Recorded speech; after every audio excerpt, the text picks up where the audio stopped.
Doctor Chanchal Garg, assistant professor, government arts college Kota. Subject history, class BA second year. Topic आप लोगों का चल रहा है राजस्थान का एकीकरण। राजस्थान के एकीकरण का जो कार्य हुआ था वह कार्य 7 चरणों में जाकर पूरा हुआ। ये 7 चरण के अंतर्गत पहले के अंतर्गत मत्स्य संघ का निर्माण हुआ, दूसरे चरण में संयुक्त राजस्थान का निर्माण हुआ, तीसरे चरण में संयुक्त राजस्थान में उदयपुर जुड़कर संयुक्त राजस्थान विस्तृत हुआ, चतुर्थ चरण में वृहत राजस्थान का निर्माण हुआ और पंचम चरण में वृहत राजस्थान में मत्स्य संघ का निर्माण होकर राजस्थान बना। षष्ठम चरण में सिरोही का विलय हुआ और सप्तम चरण में अजमेर जो कि केंद्र शासित प्रदेश था उसका विलय इसके अंतर्गत हुआ।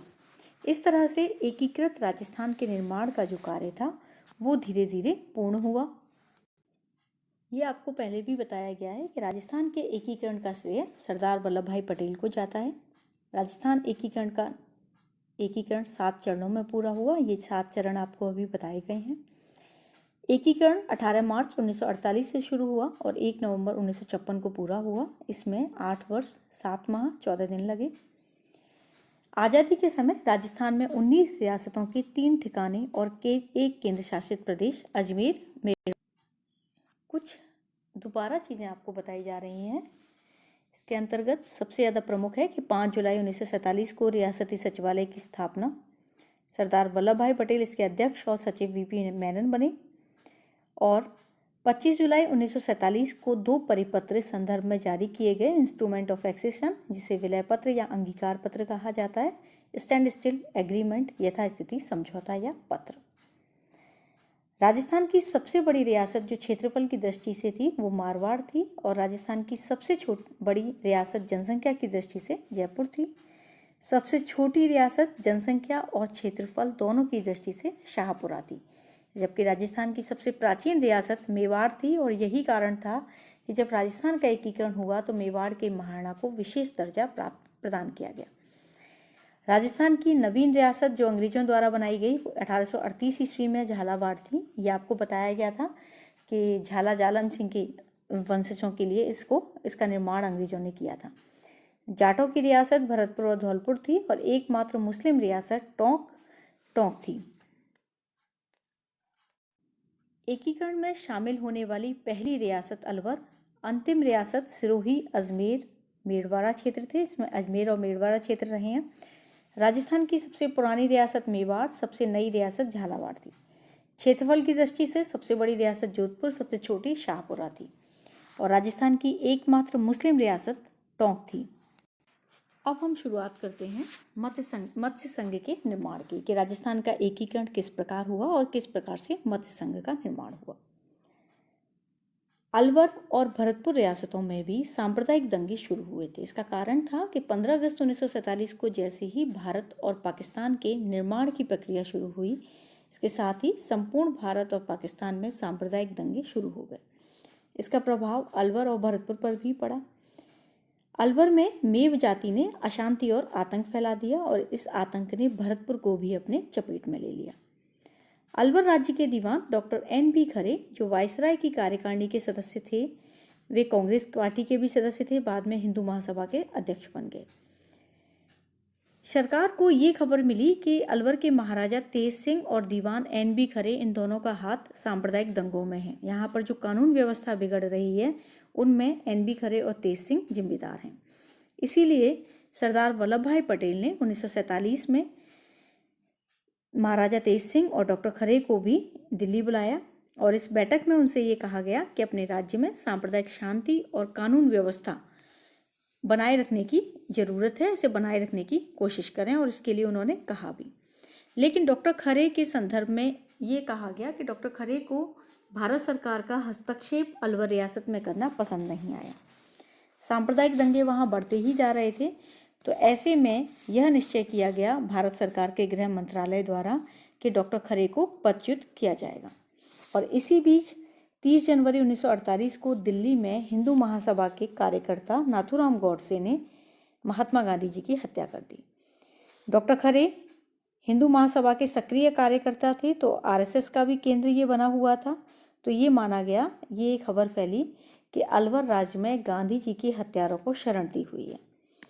और खरे की कट्टर हिंदूवादी विचारधारा ने इस अफवाह को बहुत अधिक मतलब हवा प्रदान कर दी, ये बहुत ज़्यादा बल प्राप्त हो गया।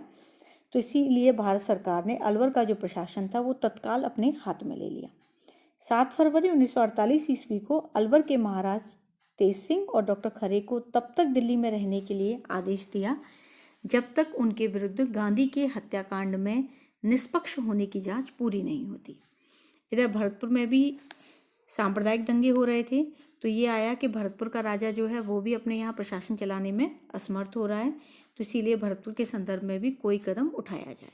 लेकिन जब तक भारत सरकार भरतपुर के संदर्भ में कदम उठाती, तब तक भरतपुर के महाराजा बृजेंद्र सिंह ने भरतपुर का प्रशासन भारत सरकार को सौंप दिया। गांधी हत्याकांड में अलवर महाराजा और डॉक्टर खरे के हाथ होने के आरोपों की जांच करने के लिए भारत सरकार ने एक जांच समिति नियुक्त की और एक तरह से अलवर के महाराजा और डॉक्टर खरे नज़रबंद कर दिए गए। भारत सरकार ने उनके प्रति अत्यंत कठोर रवैया अपनाया था, लेकिन उन परिस्थितियों में ये कहा जाता है कि यह कठोर रवैया जरूरी था। इसका कारण था कि अल्पसंख्यकों का विश्वास जीतना था। सांप्रदायिक सद्भाव बनाए रखने के लिए ये चीज़ बहुत ज़रूरी थी। जांच समिति में अलवर के जो महाराजा और डॉक्टर खरे दोनों निर्दोष साबित हुए। अब इसके पश्चात इनके भविष्य के बारे में निर्माण करना था। अलवर और भरतपुर दोनों से लगी हुई रियासतें थी, धौलपुर और करौली। ये छोटी छोटी रियासतें थीं। सरकार की नीति थी कि छोटी रियासतों का विलीनीकरण कर दिया जाए और एक बड़ा क्षेत्र बना दिया जाए, राज्य बना दिया जाए। तो यह सोचा गया कि चारों राज्यों को मिलाकर एक संघ का निर्माण करा दिया जाए। अलवर महाराजा और डॉक्टर खरे जब दिल्ली में थे, तब भारत सरकार ने 27 फरवरी 1948 को चारों राज्यों के शासकों की बैठक दिल्ली में आयोजित की और उन चारों रियासतों को मिलाकर एक संघ बनाने का प्रस्ताव रखा। बैठक में उपस्थित लोगों ने इस प्रस्ताव को स्वीकार कर लिया। कन्हैयालाल माणिकलाल मुंशी के आग्रह पर इस नए संघ का नाम मत्स्य संघ रखा गया, क्योंकि प्राचीन समय में यह क्षेत्र मत्स्य के नाम से विख्यात था। आप लोगों ने महाभारत काल और महाकाव्य काल में पढ़ा होगा, यह क्षेत्र मत्स्य क्षेत्र के नाम से जाना जाता था। मत्स्य संघ में चारों राजाओं को यह स्पष्ट किया गया कि आर्थिक दृष्टि से यह संघ आत्मनिर्भर नहीं हो पाएगा। नए संघ के राज प्रमुख धौलपुर के महाराजा को बनाया गया, उदयभान सिंह थे जिनका नाम। उपराज प्रमुख करौली के महाराजा को बनाया गया और मत्स्य संघ का विधिवत उद्घाटन भारत सरकार के मंत्री श्री N.B. गाडगिल ने 18 मार्च 1948 को किया। अलवर प्रजामंडल के प्रमुख नेता श्री शोभाराम कुमावत मत्स्य संघ के प्रधानमंत्री बने और चारों राज्यों के एक एक प्रतिनिधि को लेकर उन्होंने मंत्रिमंडल का निर्माण किया। इस तरह से मत्स्य संघ का निर्माण 18 मार्च 1948 को संपन्न हुआ। मत्स्य संघ का जब निर्माण हुआ, तब मत्स्य संघ का जो क्षेत्र था वो 19,655 वर्ग किलोमीटर, जनसंख्या 18,37,994 और राजस्व 183 लाख रुपए वार्षिक था। प्रधानमंत्री शोभाराम कुमावत को यहाँ बनाया ही गया था। अंगीकार पत्र जो था उसका स्थान मतलब यहाँ जो राजा थे उनका अधिकार अंगीकार पत्र ने ले लिया। बाद में मत्स्य संघ को 7 अक्टूबर 1948 को भारत संघ में सम्मिलित किया गया और यह स्वीकार किया गया कि भविष्य में भारत के भावी संविधान को मानने व लागू करने के लिए उसे बाध्य नहीं किया जाएगा। अब दूसरे संघ का निर्माण शुरू हुआ। ये था, इसे हम कह सकते हैं पूर्व राजस्थान संघ, इसे कहा जाता है। अब इसके अंतर्गत यह था, क्योंकि इसमें बाद में उदयपुर मिल गया था तब इसका निर्माण हुआ। ये हुआ था कि सरकार की नीति थी छोटी छोटी रियासतों को एक करने की, लेकिन इन्हें एक किस संदर्भ में किया जाए ये समझ नहीं आ रहा था। प्रस्ताव उठा कि दक्षिणी राजस्थान की जो छोटी छोटी रियासतें हैं उन रियासतों को मिलाकर या तो गुजरात में मिला दिया जाए या मध्य भारत में मिलाकर बड़ी रियासत बना दी जाए, लेकिन ना तो राजाओं ने और न शासकों ने इसे स्वीकार किया। उन्होंने कोटा के महाराव भीम सिंह ने हाड़ौती संघ बनाने का प्रस्ताव रख दिया, जिसमें कोटा, बूंदी, झालावाड़, डूंगरपुर, बांसवाड़ा, प्रतापगढ़, शाहपुरा, टोंक और किशनगढ़ के राज्य शामिल हों। डूंगरपुर और झालावाड़ के राजाओं ने हाड़ौती संघ का समर्थन किया। 3 मार्च 1948 को कोटा, डूंगरपुर, झालावाड़ के राजा दिल्ली गए और भारत सरकार से प्रस्तावित संघ बनाने का अनुरोध किया। लेकिन इस संघ के बीच में मेवाड़ की रियासत पड़ती थी और मेवाड़ अपना पृथक अस्तित्व बनाए रखने का अधिकारी था। तो इसलिए ऐसा नहीं हो सकता था कि भौगोलिक दृष्टि से इसे नहीं बनाया जा सकता था। मेवाड़ राज्य जो था, मेवाड़ के महाराजा भूपाल सिंह और मेवाड़ राज्य के दीवान सर एस.वी. राममूर्ति ने नए राज्य में सम्मिलित होने के प्रस्ताव को नहीं स्वीकार किया। उन्होंने ये कहा कि वह अपने अस्तित्व को समाप्त करने के लिए तैयार नहीं है। यदि दक्षिण पूर्वी राजस्थान की रियासतें चाहें तो मेवाड़ में विलय हो सकती हैं, लेकिन वो मेवाड़ में विलय होने के लिए तैयार नहीं थी। तो ऐसे में मेवाड़ के इस रवैये को देखकर रियासती विभाग ने निर्णय लिया कि मेवाड़ को छोड़कर दक्षिण पूर्व की जितनी रियासतें हैं उन्हें मिला लिया जाए। उदयपुर या मेवाड़ का बाद में मन होगा तो उसे मिला लिया जाएगा। और इस तरह से जो संयुक्त राजस्थान था, जो पूर्व संयुक्त राजस्थान था, इसका निर्माण हुआ। और इसमें कोटा का जो महाराव था वो सबसे ज़्यादा महत्वपूर्ण था। चूँकि इन्होंने अपनी समस्या को पहले से ही हल कर लिया था, तो इसीलिए एक संघ का निर्माण इस तरह से हुआ कि बांसवाड़ा, बूंदी, डूंगरपुर, झालावाड़, किशनगढ़, कोटा, प्रतापगढ़, शाहपुरा, टोंक, ये सब लोग मिले। किशनगढ़ व टोंक की सीमा संबंधी समस्या को पहले हल किया गया। उसके बाद संविधान निर्मात्री सभा में एक एक प्रतिनिधि, 1 लाख जनसंख्या पर एक प्रतिनिधि का चयन करना निश्चित हुआ। जागीरदारों के प्रतिनिधित्व और उनके विशेषाधिकारों का भी पूरा ध्यान रखा गया। लेकिन उदयपुर के महाराणा ने जब संघ बनने की बात सुनी तब उन्होंने इसमें मिलने की बात रखी, लेकिन उससे पहले ही इसका निर्णय हो चुका था। इसलिए ऐसा हुआ कि 25 मार्च 1948 को श्री गाडगिल इस नए राज्य का विधिवत उद्घाटन करें। कोटा के महाराव भीम सिंह को इसका राज प्रमुख बनाया गया। बूंदी के महाराव बहादुर सिंह ने जब इसे स्वीकार नहीं किया तो उन्हें उपराज प्रमुख बना दिया गया, क्योंकि यदि उदयपुर में शामिल होता तो उदयपुर के महाराणा राज प्रमुख बनते। और बाद में उद्घाटनकर्ता एन.वी. गाडगिल इसके रहे। 25 मार्च 1948 को इस तरह से यह बना। डूंगरपुर के महाराव को जूनियर उपराज प्रमुख बनाया गया। एक राज्य मंत्रिमंडल का गठन इस संदर्भ में किया गया। गोकुल लाल असावा मुख्यमंत्री बने और सम्मिलित राज्यों की सेना संघ की सेना में विलीन कर दी गई। इस नए संघ का क्षेत्रफल 43,530 वर्ग किलोमीटर और जनसंख्या 23,34,220 और राजस्व 191 लाख रुपए था।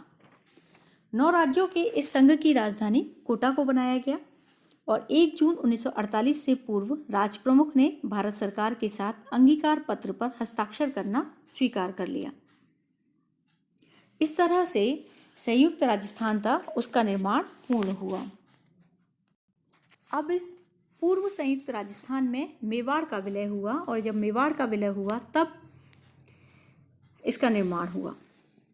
23 मार्च 1948 को सर राममूर्ति दिल्ली गए और मेवाड़ विलय के प्रश्न पर भारत सरकार से बातचीत की।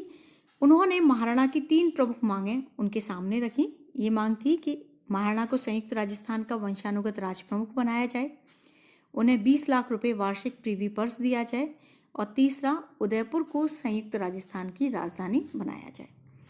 भारत सरकार ने महाराणा की मांगों के संदर्भ में कोटा, डूंगरपुर और झालावाड़ के राजाओं से विचार विमर्श किया और अंत में मेवाड़ को संयुक्त राजस्थान में विलय करने का निश्चय किया।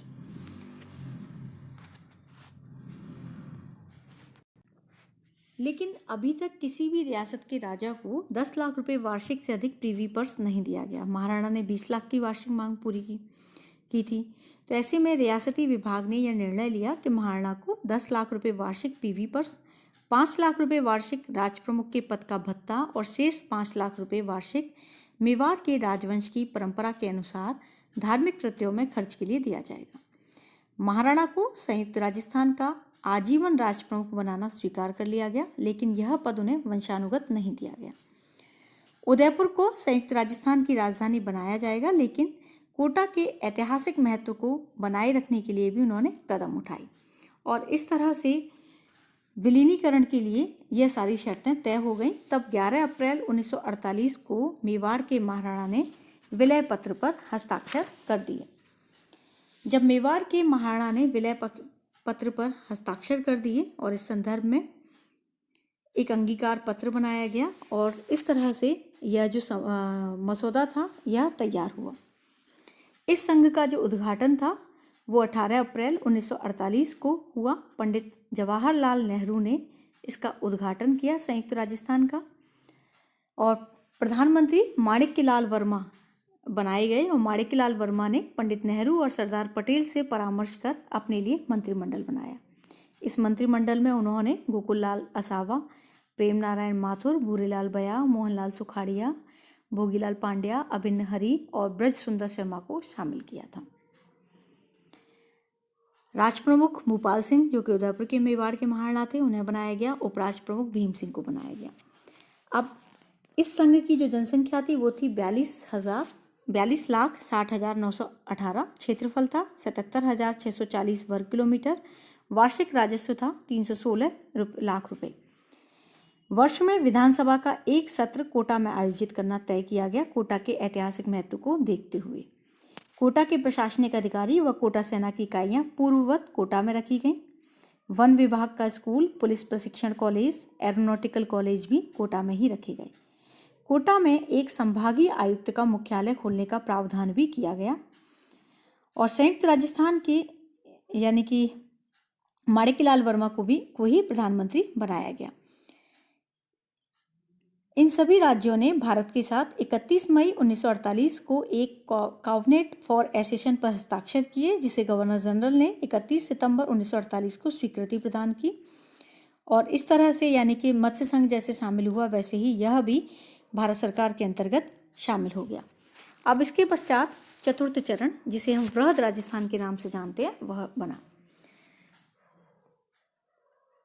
इस समय तक ये हम कह सकते हैं कि वृहद राजस्थान के निर्माण के समय तक सिरोही राज्य का जो प्रबंध था वो बंबई को सौंप दिया गया था। अब केवल 4 राज्य बचे थे, जयपुर, जोधपुर, बीकानेर और जैसलमेर।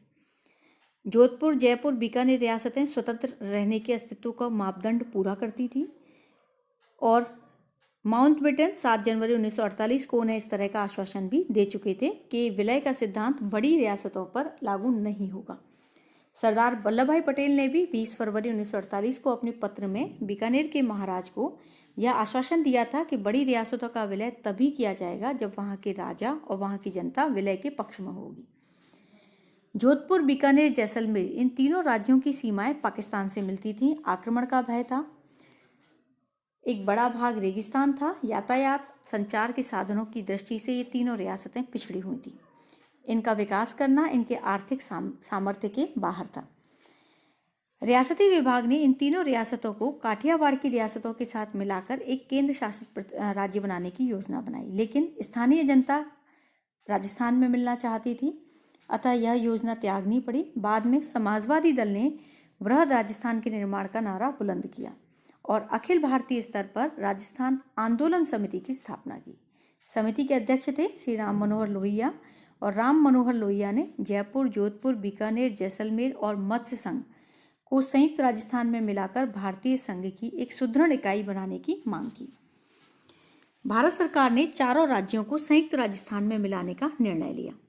14 जनवरी 1949 को जब सरदार पटेल उदयपुर जाने वाले थे, इस अवसर पर उन्होंने वृहद राजस्थान के निर्माण की घोषणा करनी थी। 11 जनवरी 1949 को जयपुर वीपी मेनन पहुंचे और उन्होंने वहां सवाई मानसिंह से और दीवान सर वीटी कृष्णाचारी से बात की और उन्होंने ये सुझाव दिया वीपी मेनन को कि राजपूताना की रियासतों को 3 इकाइयों में विभाजित कर दिया जाए। पहली इकाई संयुक्त राजस्थान, दूसरी जयपुर, अलवर, करौली के विलय से और तीसरी जोधपुर, बीकानेर, जैसलमेर से बनाई जाए, पश्चिमी राजस्थान यूनियन। इस तरह से 3 रियासतों के निर्माण की बात कही और ये कहा भरतपुर और धौलपुर को उत्तर प्रदेश में मिला दिया जाए। वीपी मेनन ने कहा कि जनभावना राजस्थान की रियासतों की एक इकाई के ऊपर है। तब जयपुर के महाराजा मुश्किल से तैयार हुए। उन्होंने यह शर्त रखी कि राजस्थान का वंशानुगत राज प्रमुख जयपुर को बनाया जाए और जयपुर को भावी राजस्थान की राजधानी बनाया जाए। मेनन ने कहा कि इस मसले पर बाद में विचार किया जाएगा। बाद में जयपुर महाराज ने मेनन की बात को भी स्वीकार कर लिया और मेनन ने एक प्रारूप रखा जिसे जयपुर महाराजा ने स्वीकार कर लिया और तार द्वारा यह प्रारूप बीकानेर और जोधपुर को भी भेज दिया गया। बीकानेर के राजा और जोधपुर के राजाओं से भी बात हुई। आनाकानी के बाद उन्होंने भी इसे स्वीकार कर लिया। उसके बाद उदयपुर के मेवाड़ के महाराणा से बात हुई और 14 जनवरी 1949 को सरदार पटेल ने उदयपुर में एक जनसभा को संबोधित किया और वृहद राजस्थान के निर्माण की घोषणा कर दी। जनता ने उनकी इस निर्माण की घोषणा को स्वीकार किया। सबसे बड़ा जो प्रमुख समस्या थी कि संयुक्त राजस्थान के जो राजा थे उनको संतुष्ट करना, क्योंकि सभी जो वरिष्ठ नेता थे और जो राजा थे वो पद को प्राप्त करना चाहते थे। कौन प्रमुख होगा, कहाँ इसकी प्रमुख राजधानी बनाई जाएगी, राज प्रमुख का कैसे निर्माण होगा, ये सब चीज़ें। इनके लिए 3 फरवरी 1949 को गोकुल भाई भट्ट, श्री जयनारायण व्यास, पंडित हीरालाल शास्त्री, माणिकलाल वर्मा को दिल्ली की एक बैठक में बुलाया गया और सर्वसम्मति से यह निर्णय लिया गया कि जयपुर के महाराज सवाई मानसिंह को जीवन पर्यंत राजप्रमुख बनाया जाए। लेकिन उदयपुर के महाराणा इसके लिए तैयार नहीं थे और राजपूताना के अन्य राजाओं नेताओं को उदयपुर महाराणा को राजप्रमुख बनाने में कोई समस्या नहीं थी, लेकिन महाराणा शारीरिक दृष्टि से अपाहिज थे। लेकिन मेवाड़ की प्राचीन राजवंश की मर्यादा को ध्यान में रखते हुए महाराणा भूपाल सिंह को महाराष्ट्र प्रमुख का सम्माननीय पद देने का निश्चय किया गया और इसके ये कहा गया कि महाराष्ट्र प्रमुख का पद और भत्ते महाराज की मृत्यु के साथ ही समाप्त हो जाएंगे। राजधानी के प्रश्न पर मतभेद था। जोधपुर और जयपुर अपने राज्य को बनाना चाहते थे। बाद में सरदार वल्लभ भाई पटेल ने भौगोलिक और पेयजल के साधनों को देखते हुए जयपुर को राजधानी के लिए बनाने की सिफारिश की, लेकिन राजस्थान के अन्य बड़े नगरों का महत्व देखते हुए उन नगरों में भी राज्य स्तर के सरकारी कार्यालयों की स्थापना की, उनके निर्माण की बात रखी गई। सरदार पटेल ने समिति की सिफारिशों को स्वीकार कर लिया। जयपुर राजस्थान की राजधानी घोषित किया गया। हाई कोर्ट जोधपुर में, शिक्षा विभाग बीकानेर में, खनिज विभाग उदयपुर में और कृषि विभाग भरतपुर में रखने का निर्णय लिया गया। अब प्रधानमंत्री की नियुक्ति वो भी मुश्किल थी, क्योंकि हीरालाल शास्त्री और जयनारायण व्यास दोनों ही प्रबल दावेदार थे। गोकुल भाई भट्ट रियासती विभाग को आश्वस्त कर चुके थे कि पंडित हीरालाल शास्त्री ही राजस्थान का प्रशासन सुचारू रूप से चला सकते हैं। दूसरी ओर कांग्रेस के आम कार्यकर्ता श्री जयनारायण व्यास को प्रधानमंत्री बनाना चाहते थे। बाद में पंडित हीरालाल शास्त्री के ऊपर बहुमत बना और इस तरह से पंडित हीरालाल शास्त्री को प्रधानमंत्री बनाया गया। जयपुर के महाराजा को 18 लाख रुपए वार्षिक प्रीवी पर 5.5 लाख रुपए वार्षिक राजप्रमुख का भत्ता दिया गया। जोधपुर महाराजा को 17.5 लाख रुपए वार्षिक और बीकानेर के महाराजा को 17 लाख रुपए वार्षिक प्रीवी पर्स दिया गया। 30 मार्च 1949 को वृहद राजस्थान का उद्घाटन हुआ। 7 अप्रैल 1949 को रामनवमी के शुभ मुहूर्त में पंडित हीरालाल शास्त्री के नेतृत्व में नए मंत्रिमंडल ने शपथ ली और इस तरह से राजस्थान में जो निरंकुश राजतंत्र था वो समाप्त हो गया। इस नए संघ का क्षेत्रफल था 3,13,100 वर्ग किलोमीटर। जनसंख्या थी 1,12,00,000। संघ का उद्घाटन जयपुर में सरदार वल्लभ भाई पटेल ने किया था 30 मार्च 1949 को। ये आपको अभी बताया ही गया है। और इस तरह से वृहद राजस्थान का निर्माण हुआ और जैसे ही यह स्वीकार हुआ 15 अप्रैल 1949 को यह भारत सरकार में के संघ में सम्मिलित हो गया। इसके पश्चात पंचम चरण का निर्माण हुआ, जिसमें संयुक्त वृहद राजस्थान का निर्माण हुआ, यानी कि वृहद राजस्थान में मत्स्य संघ का विलय हो गया। जयपुर के महाराणा ने मत्स्य संघ की 2 रियासतें भरतपुर और धौलपुर को उत्तर प्रदेश में मिलाने की बात कही थी, लेकिन जब वृहद राजस्थान के निर्माण की वार्ता हुई तो मत्स्य संघ को लगा कहीं ऐसा ना हो उन्हें उत्तर प्रदेश में मिला दिया जाए, इसीलिए वो भी वृहद राजस्थान में मिलना चाहते थे। 13 फरवरी 1949 को दिल्ली में मत्स्य संघ के सम्मिलित राजाओं, संघ के मंत्रियों और भारत सरकार के उच्च पदाधिकारियों के बीच एक लंबी बातचीत हुई और वार्ता में यह निश्चित हुआ कि अलवर और करौली वृहद राजस्थान के साथ मिलना चाहते हैं, लेकिन भरतपुर और धौलपुर दोनों की स्थिति स्पष्ट नहीं है। कुछ वृहद में मिलना चाहते थे, कुछ उत्तर प्रदेश में मिलना चाहते थे और लेकिन भरतपुर के महाराजा बृजेंद्र सिंह ने वृहद राजस्थान में मिलने की स्वीकृति दे दी। धौलपुर के महाराजा उदयभान सिंह का कहना था कि जनता का बहुमत उत्तर प्रदेश के साथ है, तो धौलपुर को उत्तर प्रदेश के साथ मिला दिया जाए। शंकर राव देव की अध्यक्षता में श्री वल्लभ भाई पटेल ने एक समिति नियुक्त की इस समिति के 2 अन्य सदस्य थे, श्री आर के सिद्धावा और श्री प्रभुदयाल, यानी कि त्रिसदस्यीय समिति थी। शंकर राव देव, आर के सिद्धावा, प्रभुदयाल। इन तीनों ने जब समिति का सदस्यों ने इसका दौरा किया तो उन्होंने ये माना, यहाँ की रिपोर्ट जो थी वो सरकार को दी और ये माना गया कि ये दोनों रियासतें राजस्थान में ही मिलना चाहती हैं। और इस तरह से 1 मई 1949 को मत्स्य संघ को राजस्थान में मिलाने के संबंध में एक उन्होंने प्रेस विज्ञप्ति जारी की और बाद में 10 मई 1949 को दिल्ली राजाओं को बुलाकर बातचीत की और अंतिम निर्णय दिया गया 15 मई 1949 को मत्स्य संघ का प्रशासनिक दायित्व राजस्थान को हस्तांतरित कर दिया गया। पंडित हीरालाल शास्त्री को इनका प्रधानमंत्री या मुख्यमंत्री बनाया गया। मत्स्य संघ के प्रधानमंत्री श्री शोभाराम को शास्त्रीय मंत्रिमंडल में सम्मिलित कर दिया गया और इस तरह से मत्स्य संघ जो था वो इसका अंग हो गया, संयुक्त राजस्थान का अंग हो गया, वृहद राजस्थान का। राजधानी जयपुर रही और वह सारी चीज़ें इसमें इस तरह से सम्मिलित हुई। अब सबसे प्रमुख थी कि षष्ठम चरण जो था वो इसलिए महत्वपूर्ण था क्योंकि इसमें सिरोही का जो प्रश्न था वो महत्वपूर्ण था। गुजरात के नेता सिरोही स्थित माउंट आबू के सैलानी केंद्र को गुजरात का अंग बनाना चाहते थे। अतः नवंबर 1947 को सरदार वल्लभ भाई पटेल ने इसके कुछ क्षेत्र जो थे वो राजस्थान में और कुछ जो गुजराती बहुभाषी क्षेत्र थे वो उन्होंने गुजरात में मिला दिया। जैसे पालनपुर, दाता, ईडर, विजयनगर के राज्यों को गुजरात स्टेट एजेंसी को सौंपने का निर्णय लिया गया। लेकिन जब गुजरात के नेताओं का दबाव सिरोही के लिए भी बना तो उन्होंने गुजरात का पक्ष लिया और इस तरह से उन्होंने नवंबर 1947 को सिरोही को गुजरात स्टेट्स एजेंसी को सौंप दिया। मार्च 1948 ईस्वी में गुजरात के राज्य के शासकों ने अपने राज्य को बम्बई प्रांत में मिलाने का अनुरोध किया। तो जब बम्बई प्रांत में उसे मिलाने का निर्णय लिया गया तो सिरोही की जनता की मांग पर सिरोही को बम्बई प्रांत से अलग रखना पड़ा। कुछ दिनों बाद जब उदयपुर ने संयुक्त राजस्थान में मिलने का निर्णय लिया तो इसी समय में यह बात हुई कि गोकुल भाई भट्ट के बिना सिरोही का राजस्थान में मिलना तय नहीं है। यानी कि गोकुल भाई भट्ट क्योंकि सिरोही के थे तो इसीलिए बिना गोकुल भाई भट्ट के वो लोग हीरालाल शास्त्री उदयपुर को संयुक्त राजस्थान में मिलाना नहीं चाहते थे।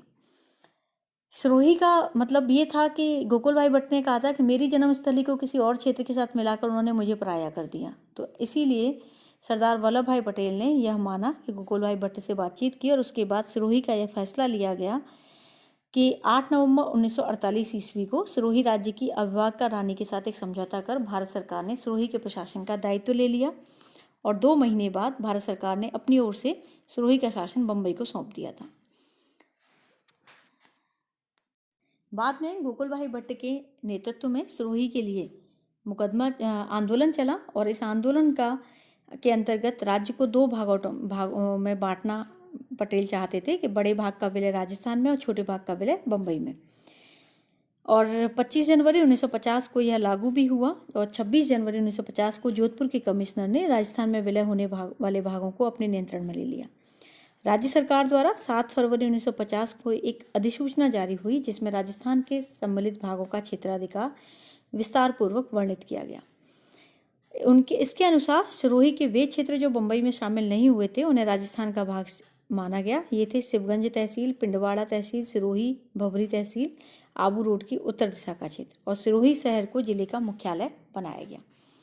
इस तरह से सिरोही बाद में हालांकि ये हुआ कि 1 नवंबर 1956 को जाके जो सिरोही का जो बाकी क्षेत्र गुजरात में मिलाया गया था उसे इसमें मिला दिया गया और इस तरह से यह क्षेत्र सम्मिलित हुआ। अब था 7वां चरण जिसे हम अंतिम कह सकते हैं और यह चरण सम्मिलित हुआ अजमेर के विलय के पश्चात। इस समय तक राजस्थान के अंतर्गत राजस्थान में अजमेर का जो क्षेत्र था 2417 वर्ग मील का 1818 से ही यह सरकार के प्रत्यक्ष नियंत्रण के अंतर्गत था। ये माना जा रहा था कि इसे केंद्र शासित प्रदेश ही रखा जाएगा और इसीलिए इसे केंद्र शासित प्रदेश ही रखा गया, चीफ कमिश्नरी क्षेत्र से माना गया। बाद में जब 1956 में राज्यों का पुनर्गठन हुआ तो इस पुनर्गठन आयोग के अंतर्गत ये माना गया कि यहाँ की जनता राजस्थान में मिलना चाहती है और अजमेर हमेशा से ही राजस्थान का भाग रहा है तो इसीलिए इसे राजस्थान रियासतों के नियंत्रण के अंतर्गत ही कर दिया जाए और इसके बाद ही यह निर्णय लिया गया 1 नवंबर 1956 को अजमेर को राजस्थान में मिला दिया गया। इसी समय आबू रोड के कुछ इलाके और सिरोही राज्य की देलवाड़ा तहसील का प्रश्न भी उठा। उन्हें बम्बई और गुजरात में मिलाए जाने की योजना थी, लेकिन सितंबर 1952 ईस्वी में जब राज्य सरकार ने मुनि जिनविजय जी की अध्यक्षता में एक समिति गठित की और आबू क्षेत्र की ऐतिहासिकता और इन सबको देखते हुए इस क्षेत्र को बाद में राजस्थान के अंतर्गत मिला दिया गया और इस तरह से 1 नवंबर 1956 ईस्वी को जाकर राजस्थान का एकीकरण पूरा हुआ। अब इसके पश्चात था कि राजस्थान का एकीकरण तो पूरा हो गया, लेकिन अब इसकी राजधानी क्या बनाई जाए, क्योंकि राजधानी के संदर्भ में जो बड़े नगर थे वे अपने दावेदार थे, जैसे जयपुर, जोधपुर, अजमेर, उदयपुर, ये सभी। लेकिन प्रशासनिक सुविधा आदि की दृष्टि से ये निर्णय लिया गया कि जयपुर जो है वही राजधानी के लिए उपयुक्त है। तो बाद में जयपुर को निर्णय लेते हुए जयपुर को यहाँ की राजधानी बनाया गया। इस तरह से राजस्थान का जो एकीकरण था वो जाकर पूर्ण हुआ। लेकिन राष्ट्र प्रमुखों को कुछ अधिकार अभी भी प्राप्त थे। राजतंत्र के जो अधिकार थे वो उन्हें प्राप्त प्रदान थे, लेकिन धीरे धीरे करके वो राजतंत्र के जो प्रमुख थे, जैसे कि जिन्हें राष्ट्र प्रमुख बनाया गया था, महाराष्ट्र प्रमुख बनाया गया था, वो जो पद थे वो भी धीरे धीरे करके समाप्त कर दिए गए। और इस तरह से सरदार वल्लभ भाई पटेल ने अपनी चतुरता और अपनी बुद्धिमत्ता से राजस्थान के एकीकरण के एक विशाल कार्य को कुछ ही समय में उन्होंने पूर्ण कर दिया।